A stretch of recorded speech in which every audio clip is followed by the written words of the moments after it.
기적 이야기 하나 말씀드리려고 합니다. 믿음으로 기적을 이루자라고 하는 제목으로 말씀을 듣겠습니다. 세상은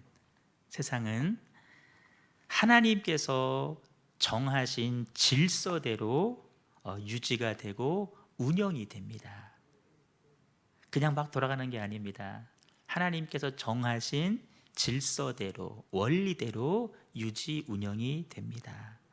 그런데 살다 보면 때로 그 질서에서 벗어난 일이 생길 때가 있습니다. 하나님의 질서에서 벗어난 일, 우리는 그것을 가리켜서 기적이라고 이야기를 합니다. 따라합니다. 기적. 크게 봐요. 기적. 하나님의 질서대로 운영되는데 그 질서에서 벗어난 일이 가끔 있다. 그래서 우리는 기적이라고 말한다. 이런 질문이 생길 수밖에 없습니다. 아니, 도대체 누가 하나님이 정하신 질서를 거스를 수 있단 말인가? 누가 그렇게 할 수 있을까? 아무도 없습니다. 아무도 하나님이 정하신 질서 자기 힘으로 거스를 수가 없습니다. 한 분 계십니다. 바로 하나님이십니다. 하나님은 자신이 제정하신 그 질서에도 매이지 않는 하나님이시라는 겁니다. 그렇게 보면 기적이라고 하는 것은 누구 말대로 결코 우연이 아니고 어떻게 하다 보니까 생긴 일도 절대로 아니고, 기적은 하나님의 섭리 가운데 하나님께서 일으켜 주시는 줄로 믿습니다. 또 하나 질문할 수가 있습니다. 그렇다면 왜 하나님은 자신이 정하신 그 질서를 스스로 깨트리면서까지 기적을 일으키실까 하는 부분이죠. 우리 그렇잖아요. 왜 당신이 만든 그 질서와 원칙을 왜 당신 스스로 깨트립니까? 막 도전하잖아요. 근데 하나님은 자신이 지으신 질서 원칙을 스스로 깨트리실 때가 있어요. 왜 그럴까? 답은 의외로 단순합니다. 그러나 분명한 이유가 있습니다. 우리를 향하신 하나님의 사랑 때문입니다. 하나님의 사랑 때문에. 우리를 너무나 사랑하시기 때문에 때로 자신이 제정하신 질서, 원칙까지 깨트리면서 우리를 위해서 일하고 계시는 겁니다. 기적은 우리를 향한 하나님 사랑의 또 다른 표현이라고 말할 수가 있습니다. 이런저런 모습으로 사랑을 표현하시지만 기적을 통해서 내가 이만큼 너를 사랑해 라고 하나님께서 우리들에게 사랑을 고백하시고 사랑을 표현하시는 거예요. 우리를 너무나 사랑하시는 하나님께서 절망적인 삶을 사는 우리들에게 희망을 넣어주시기 위해서 질서를 깨트리시고 기적을 보여주십니다. 무미건조한 우리들의 일상, 그 일상들을 흥미진진하고 신나고 재밌고 즐거운 삶으로 바꿔가시기 위해서 때로는 그 질서를 깨트리시고 기적을 일으켜 주십니다. 낙심하고 좌절하고 포기한 인생을 새롭게 하시기 위해서 기적을 베풀어 주십니다. 여러분, 굳이 설명하지 않아도 우리가 살아가는 이 시대가 너무나 어렵고 힘든 시대입니다. 어느 한 사람 편한 사람이 없고 형편 좋고 넉넉하고 여유 있는 사람 한 사람도 없습니다. 반면에 그만큼 기적이 더 필요한 시대이고 그만큼 기적을 더 갈구하는 시대가 바로 이 시대라는 것이죠. 우리들의 삶의 기적의 주체이신 하나님 행하시는 놀라운 기적이 일어날 수 있기를, 그래서 기적이 내 삶의 일상이 되시고 기적이 상식이 되어져가는 우리들의 삶 꼭 되실 수 있기를 주님의 이름으로 축복합니다. 그러면 하나님이 행하시는 기적의 주인공 나도 되고 싶은데 어떻게 하면 될 수 있을까? 본문에 12해 동안 혈루증을 앓고 있던 한 여인이 나옵니다. 여인 이야기 잘 아실 겁니다. 따로 설명하지 않을 거예요. 하지만 한 가지 말씀드립니다. 이 여인은 절망 가운데 사로잡혀 있는 그런 여인일 것입니다. 뭐 율법의 규제가 뭐 이렇고 저렇고 그거 상관없어요. 그저 그 마음 속에 나는 해도 안 되는구나, 내 질병은 도대체 낫지를 않는구나 라고 하는 그 절망이 이 여인을 가장 힘들게 했을 것입니다. 그런데 어느 날 그 절망의 늪에서 조금씩 헤어나오게 만드는 복된 소식 하나를 여인이 듣게 됩니다. 예수님에 관한 소식이죠. 이런 소문을 듣습니다. 예수님에게는 못 고치는 병이 없대. 아멘. 언제 하려고요? 예수님에게는 못 고치는 병이 없대요. 이 소식을 들은 거예요. 예수님을 만난 모든 사람들이 다 병 고침을 받게 되었다는 거예요. 귀신 들린 사람도 심지어 그 귀신이 떠나가고 그 사람이 온전한 사람이 되었다는 소식을 이 여인이 듣게 됩니다. 희망을 갖는 거죠. 그래, 나도 저 예수를 만나야 되겠다. 나도 저 예수를 만나서 그 의사들이 돈만 받았지 고치지 못하는 내 혈류의 근원을 한번 마르게 해야 되겠다. 나도 기적의 주인공 한번 돼봐야 되겠다. 예수님에게 소망을 갖게 되었습니다. 여러분, 만일 이 여인이 예수님에게 소망을 발견하지 않았다고 한다면, 그저 자기 현실 앞에 끝까지 무너져 절망했다고 한다면은, 우리 뭐 잊을만 하면 들려오는 소식들 있지 않습니까? 자기의 삶을 스스로 끊었다, 우리 삶에 그런 일이 있다고 한다면 아무런 변화 일어나지 않습니다. 아무런 기적도 일어나지를 않습니다. 하지만 이 여인, 지금까지 경험한 절망의 생활 속에서도 그는 희망이신 예수를 발견했다는 것입니다. 그의 삶은 분명히 절망입니다. 절망, 낙심, 좌절, 포기입니다.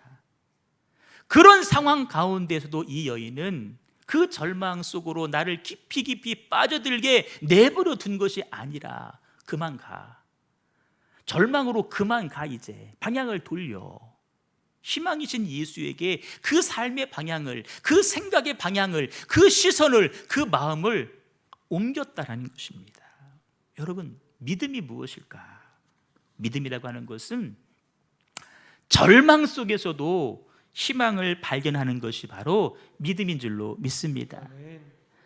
소위 형편 좋을 때 그것이 아니라 절망의 상황에서도 믿음을 발견하는 것이 바로 믿음이에요.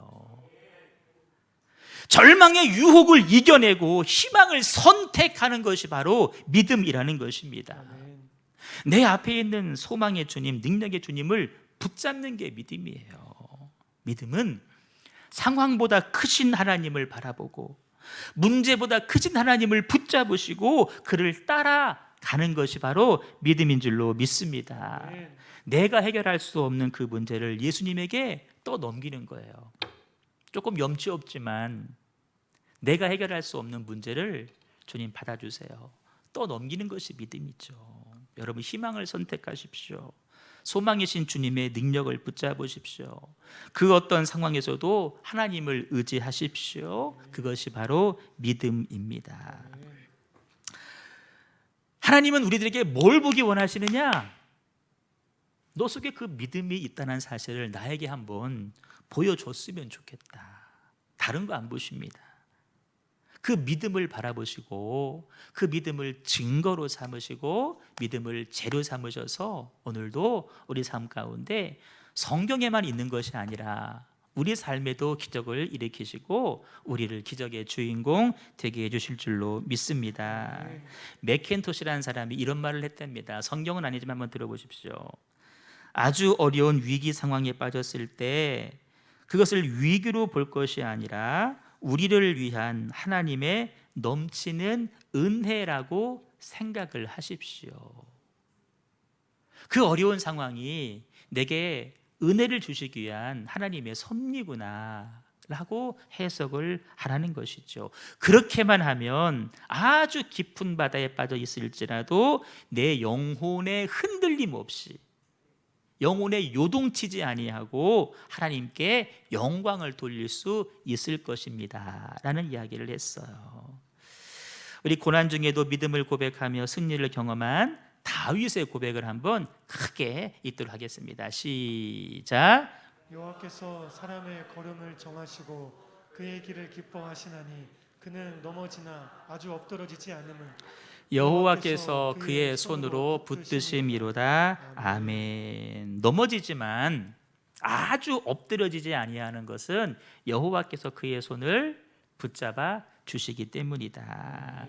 히브리서 기자는 믿음을 또 이렇게 정의를 했습니다. 읽어봅니다. 시작. 믿음이 없이는 하나님을 기쁘시게 하지 못하나니 하나님께 나아가는 자는 반드시 그가 계신 것과 또한 그가 자기를 찾는 자들에게 상 주시는 이심을 믿어야 할지니라. 아멘. 전제입니다. 믿음이 없이는 하나님을 기쁘시게 못한다. 따라 믿음이 없으면 하나님을 기쁘시게 할 수 없습니다.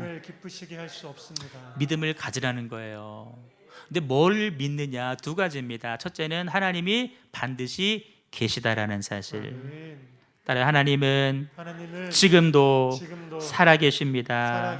믿으시면 아멘. 이걸 믿고 자기를 찾는 자들에게 상을 주시는 하나님이심을 믿으라는 거예요. 믿음 없이는 하나님 절대 기쁘게 못합니다. 하나님 믿음 보십니다. 뭘 믿느냐? 하나님 살아계시다. 자기를 찾는 자들에게 상 주시는 하나님이시다. 요한일서 말씀을 크게 읽습니다. 시작. 무릇 하나님께로부터 난 자마다 세상을 이기느니라. 세상을 이기는 승리는 이것이니 우리의 믿음이니라. 아멘. 세상을 우리가 어떻게 이깁니까? 방법이 하나 있답니다. 믿음으로 이길 수 있다라는 것입니다. 계속해서 밀려오는 절망의 파도 가운데에서도 끝까지 버틸 수 있는 힘은 절대 내 안에서 나오지를 않습니다. 절망의 상황에서도 소망을 잃지 않는 것은 돈으로 살 수 있는 것도 절대로 아닙니다. 그 믿음은 어디서 나오느냐? 천지를 창조하시고 내가 처한 상황과 환경과 형편까지도 다 조성하셨고 그 모든 것을 합력하여서 선을 이루실 하나님, 어떤 상황 가운데에서도 믿음을 잃지 않는 자에게 기적을 일으키시는 그 하나님에게서 믿음이 주어질 줄로 믿습니다. 우리 하나님 우리들에게 믿음을 주시는 하나님이십니다. 그 하나님을 신뢰하는 믿음을 소유하여서 하나님 베푸시는 기적을 경험하는 저와 여러분 꼭 되시기를 주님의 이름으로 축복합니다. 그래서 이 여인은 마음속으로 믿는 겁니다. 내가 예수님의 옷자락, 여기입니다. 옷자락만 만져도 내 혈류의 근원이 마를 것이다. 이 믿음으로 주님의 옷자락을 잡았는데 기억할 것이 있습니다. 예수님의 겉옷 자체에 권세가 있는 것이 아니라는 사실입니다. 많은 사람들이 예수님을 따라다녔습니다. 그 가운데 어떤 사람들은 이렇게 부딪히면서 옷자락을 만진 분도 있을 것이고, 어떤 사람은 호기심 가운데 예수님은 어떤 옷을 입으실까, 재질이 뭘까, 호기심으로 만든 사람도 있었을 것입니다. 하지만 그들에게는 그 어떤 기적도 일어나지 않았고 오직 이 여인에게만 기적이 일어났습니다. 왜 그랬을까? 믿음으로 만졌기 때문입니다. 따라합니다. 기적의 재료는 믿음입니다. 내 삶을 절망으로 내어 맡기지 않고 믿음으로 주님의 옷자락을 만졌을 때에, 주의 옷자락이라도 만질 때에 내 절망이 해결될 것이다. 이 믿음으로 나아갈 때 기적의 주인공이 된 것입니다. 중요한 것은 그 믿음이 어디서 왔을까 하는 문제입니다. 믿음이 어디서 왔을까? 여러분, 믿음은 분명히 각자의 분량에 따라서 하나님이 주시는 은혜의 선물이라고 했습니다.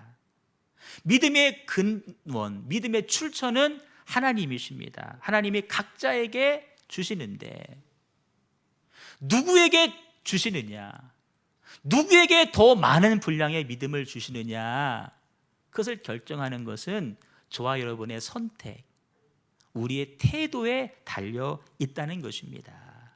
자, 오늘 중요한 말씀 한 구절을 보도록 하겠습니다. 있습니다. 시작. 예수께서 이 말씀을 하실 때에 한 관리가 와서 절하며 이르되 내 딸이 방금 죽었사오나 오셔서 그 몸에 손을 얹어 주소서. 그러면 살아나겠나이다 하니 예수께서 일어나 따라가심에 제자들도 가더니 아멘. 오늘 본문 바로 앞에 있는 말씀입니다. 다른 사건 아닙니다. 관리라고 그랬는데 다른 성경 보니까 회당장 야이로입니다. 야이로에게 딸 하나가 있는데 딸이 이미 죽었다라고, 방금 죽었사오니, 방금 죽었습니다. 죽은 줄 알고 있습니다. 그런데 예수님에게 와서 부탁하기를, 예수님, 내 딸이 방금 죽었습니다. 죽었어요? 죽었지만 예수님이 오셔서 손을 얹어주시면 그 아이가 살겠습니다 라고 하는 이야기를 회당장 야이로가 예수님에게 전합니다. 중요한 거는 이 상황을 이 여자가 봤다는 거예요. 야이로의 그 부탁을 이 여인이 들었다는 거예요. 이게 오늘 말씀의 핵심입니다. 자, 이 여인은 율법의 규정에 의하면 사람들과 함께 다닐 수가 없는 사람입니다. 우리 나라에서 사회적 거리두라, 더 강한 율법 조문에 의해서 종교적인 거리를 강제로 둘 수밖에 없는 여인입니다. 심지어 자기 가족하고도 떨어져 살 수밖에 없는 상황이 이 여인의 형편입니다. 그런데 이 여인이 어쨌다는 거예요? 예수님이 하시는 일들을 눈으로 보고 있다는 거예요. 누가 예수님에게 부탁하는 그 부탁까지도 듣고 있다는 거예요. 거리가 떨어져 있습니다. 볼 수는 있겠죠. 듣는 것은 쉽지 않을 것입니다. 귀를 쫑긋 세우지 않으면 도대체 저 사람이 무슨 부탁을 하는지 들을 수가 없을 것입니다. 어떻게 이 여인이 그 광경을 지켜봤고 어떻게 그 기도 부탁의 얘기를 들을 수 있었을까? 지금 내 삶이 절망스러운 상황이지만 예수님을 만나면 고침받는데, 치유받는다라는 소문을 듣고 그때부터 멀리서라도 주님을 졸졸졸졸 따라다니는 것입니다. 이해되십니까? 율법 조항으로 너는 사람들과 섞이면 안 돼, 그거와 상관하지 아니하고 이 여인은 멀리서라도 예수님을 따라가는 거예요. 귀를 쫑긋 세워서 예수님의 말씀을 듣고 심지어 이 사람이 부탁하는 말까지 듣는 거예요. 가만히 들어보니까 죽은 아이를 살려달라? 죽은 사람, 아픈 사람 아니고 죽은 사람. 난 지금 살아있잖아. 나는 피만 좀 흘릴 뿐이 난 살아있잖아. 저 사람이 저런 부탁을 한다라면, 아니 저 예수님이 그런 능력이 있다고 한다라면 내 병 정도야 아무것도 아니겠네. 나도 주님에게 부탁을 해야지. 아니 내가 가서 만지기만 해도 나는 낫을 거야. 여러분, 믿음이라고 하는 것은 결코 한순간에 생기는 것이 절대로 아닙니다. 이 여인처럼 일정 거리를 두었을지 모르지만 주님을 따라다니면서 보고 듣고 그 가운데에 믿음이 생기는 것입니다. 나라에서 거리를 둬라, 마스크를 써라, 모이지 말아라. 여러분, 우리가 얼마나 힘겹습니까?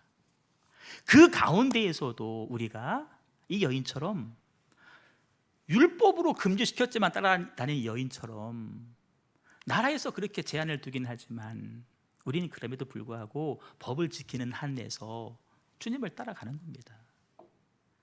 예배를 따라가는 것입니다. 말씀을 따라가는 것입니다. 그 과정 가운데에 믿음이 생기는 겁니다. 그 믿음이 주님 앞에 보여질 때 저분의 이 옷자락만 만져도 낫겠다는 믿음이 주어지는 것이고, 그 믿음의 행동을 할 때 혈류의 근원이 마르는 기적을 경험하게 된 줄로 믿습니다. 평소의 삶 가운데 예수님과 동행하자. 말씀 있습니다. 시작. 그러므로 믿음은 들음에서 나며 들음은 그리스도의 말씀으로 말미암았느니라. 늘 말씀을 들을 때 믿음이 생기는 겁니다. 그 믿음이 기적의 재료입니다. 안 듣고는 믿음이 생기지를 않습니다. 믿음이 없으면 절대 기적이 일어나지를 않습니다. 근데 여러분, 그렇게 믿음이 중요할진데 우리 삶에는 믿음을 방해하는 요소가 너무나 많다는 데 문제가 있습니다. 하나님의 말씀을 들을 때 믿음이 생기는 반면 때로는 사람의 말을 너무 청종할 때 믿음이 생기기는커녕 있던 믿음까지도 사라질 경우가 종종 있다는 것입니다. 사람이 어떤 말이냐면은 주로 불신의 말입니다. 믿지 못하는 말. 야, 네가 뭐 기도한다고 뭐 일이 되겠어? 응? 적당히 해, 적당히. 이제 할 만큼 했어. 이제 포기해. 열심히 막 이렇게 믿음 갖다가도 이 한마디를 딱 들으면 그렇지? 그래요, 맞아. 내가 뭐 기도하면 내가 뭐 얼마나 기도한다고. 그래요. 믿음은 싹 사라지고 그 자리에 불신이 자리를 잡게 되는 것입니다. 여러분, 기도하는 중에 꼭 기억할 것은 사람들과 말을 너무 많이 하지 말라는 것입니다. 말을 해야 된다면은 믿음의 말을 하는 사람들과만 교제하는 것이 좋습니다. 성경에는 이 불신의 말, 그 불신의 말이 가져온 사건 몇 가지를 기록하고 있는데 신약 성경에 보시면 사가랴에게 가브리엘 천사가 말합니다. 잉태할 것이다, 아내가. 그런데 반응이 이것입니다. 내가 이것을 어떻게 알겠어요? 나 몰라요. 나 늙었고 내 아내도 나이가 많습니다. 이거 아브라함 이야기 아닙니다. 세례 요한의 출생을 예고하는 천사의 말을 듣고 보인 반응이 이것입니다. 나 나이 많아서 안 돼요. 안 돼요. 사가랴가 아브라함의 이야기를 몰랐을까요? 나이가 많아서 아이를 낳을 수 없다라고 하는 그 한계, 인간의 한계는 이미 깨졌습니다. 아브라함이 깨트려 버렸어요. 사가랴는 그 아브라함의 이야기가 역사 속의 하나의 이야기였지 자기 믿음의 고백이 되지 못했습니다. 근데 그걸로 끝난 것이 아니라 가브리엘 천사가 이렇게 행하십니다. 봐라, 이 일이 되는 날까지 네가 말 못하는 자가 되어서 능히 말을 못할 것이다. 이는 네가 내 말을 믿지 아니함이니라. 너 자꾸 불신의 말 해가지고 그 일을 그르치는 것보다 차라리 너 말 못하는 사람 되는 게 낫겠다. 그때까지 내가 너 말 못하게 하겠다. 말 못하는 자로 만들어 버리셨어요. 동일한 원리가 구약시대도 나오죠. 여리고 성을 무너뜨릴 때 일입니다. 하나님이 하루에 한 바퀴씩, 마지막 날은 7바퀴를 돌으라고 말씀하시면서 친히 명령하시기를 그 일 가운데 아무 말도 하지 말아라 라고 신신당부를 하셨습니다. 하나님 아신 거예요. 아니, 여리고 성을 무너뜨리는데 왜 성을 도르라고 하는 거예요? 무기를 준비하고 군사를 준비해야지. 이게 뭐 하는 거야? 도는 무리들 가운데 그 중간에 누가 한 사람이라도 그런 말을 하면 그것이 전염이 되는 거예요. 그렇지? 이게 뭐 하는 짓이에요, 우리가? 돈다고 성이 무너져? 아유, 하지 말자. 전체가 다 무너지는 것입니다. 불평의 말 한마디가, 불신의 말 한마디가 나를 뿐만 아니라 모두를 어렵게 만드는 것이죠. 하나님은 아예 원천 봉쇄하십니다. 여러분, 내 한마디 불평의 말이 그동안 내가 쌓아왔던 나의 기도, 나의 인내, 나의 수고를 헛되게 할 수 있다는 사실을 꼭 기억하십시오. 몇 마디 말이? 한마디 말이. 한마디 말이. 아내가 정성스럽게 찌개를 끓입니다. 갖은 양념 다 집어넣고 정말 좋은 재료, 다 사서 보글보글 찌개를 끓이는데 이게 보기에도 너무나 맛있어 보이는 거예요. 이렇게 봤더니 거기에 파리 한 마리가 빠져 있습니다. 파리 한 마리. 몇 마리? 한 마리. 드실 수 있겠습니까? 한 마리인데 뭐 그런 사람 한 사람도 없어요.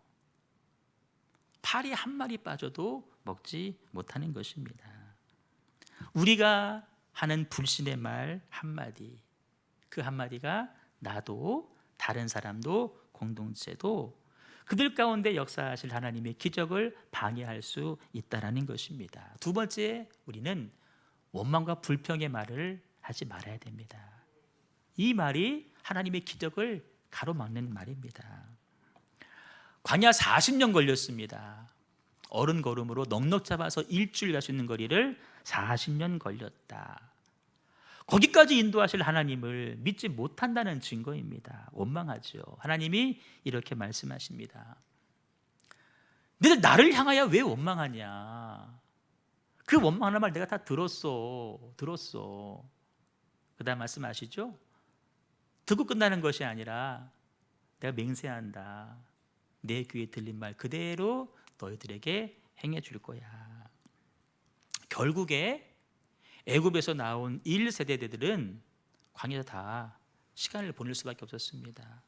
여호수아와 갈렙을 제외하고는 가나안 땅에 못 들어갔습니다. 원망과 불평 말 때문이었습니다. 자, 이런 말들이 기적을 방해하는 요소, 믿음을 갖게 하는 말들인데, 그러면 우리가 믿음을 갖기 위해서 어떤 말을 해야 될까? 첫 번째는 시인하는 말을 해야 됩니다.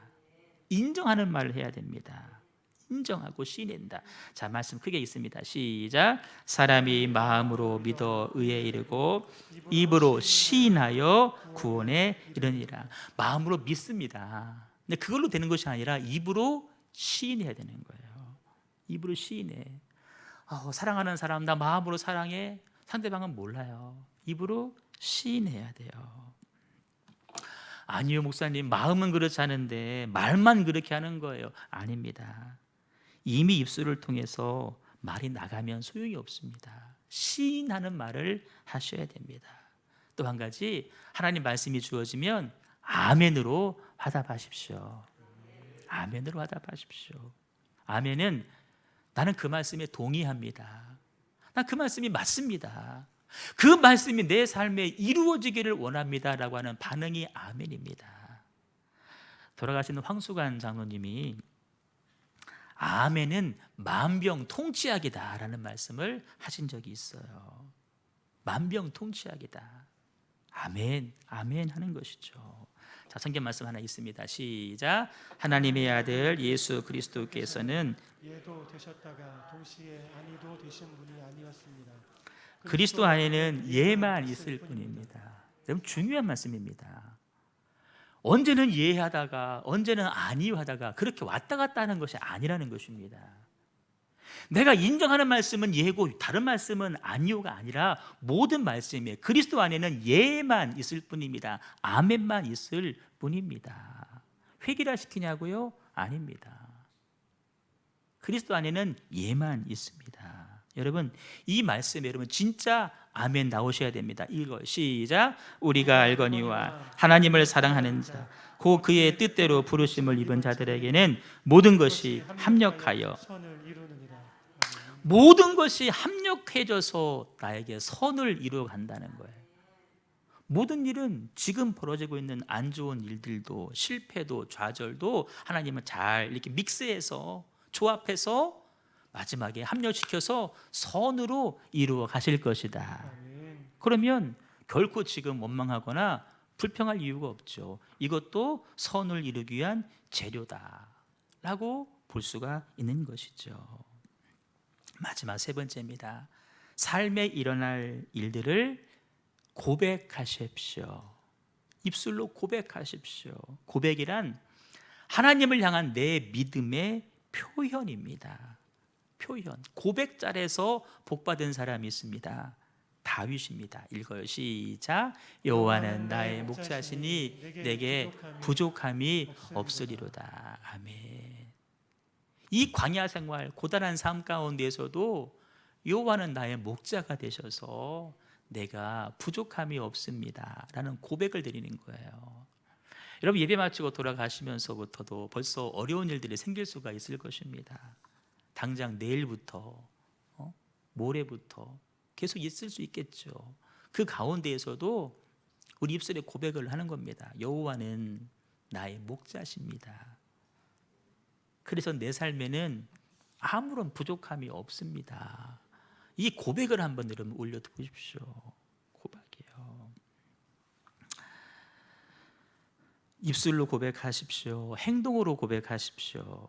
우리 헌신으로 고백하시고 우리 감사로 하나님을 향한 믿음을 고백하십시오. 말씀이 있습니다. 시작. 이르시되 내가 반드시 너에게 복주고 복주며 너를 번성하게 하고 번성하게 하리라 하셨더니 아멘. 이 말씀 꼭 믿으시고요. 꼭 믿으시고요. 삶에서 반드시 하나님 되심을 고백하시기를 바랍니다. 그 고백이 내 삶에 기적을 일으키게 될 줄로 믿습니다. 말씀을 정리할게요. 삶이 참으로 힘겹게 느껴지는 요즘입니다. 누구나 다 기적을 갈망하며 오늘을 살아가고 있습니다. 근데 여러분, 아무에게나 기적은 일어나지를 않습니다. 문제보다 크신 하나님께 나아가서 우리의 믿음을 보여주는 사람에게 기적이 일어나는 것이죠. 근데 세상은 그 믿음을 방해하는 요소들이 너무나 많이 있어요. 내가 배타할 건 배타해야 됩니다. 하지만 수용할 거는 수용해야 됩니다. 믿음을 방해하는 것들은 여러분 다 몰아내십시오. 그 누가 무슨 말을 해도, 그가 누구래도, 그게 저라고 해도 믿음에 방해되면 여러분 그거 뱉어내버리십시오. 기적은 하나님의 질서를 깨트리는 힘이라 그랬잖아요. 하나님의 질서를 누가 깨트려요? 하나님밖에 못 깨트려요. 뭘로 깨트려요? 우리가 믿음 보여줄 때 하나님은 그 질서를 깨트려 버리십니다. 깨트리면서까지 우리를 사랑하시기 때문에 우리 삶의 기적을 베풀어 주실 것입니다. 그 예비된 기적이 혈루증을 앓게 하신 하나님의 능력이, 그분의 손길이 우리 삶 가운데 기적으로 임할 수 있기를 주님의 이름으로 축원합니다.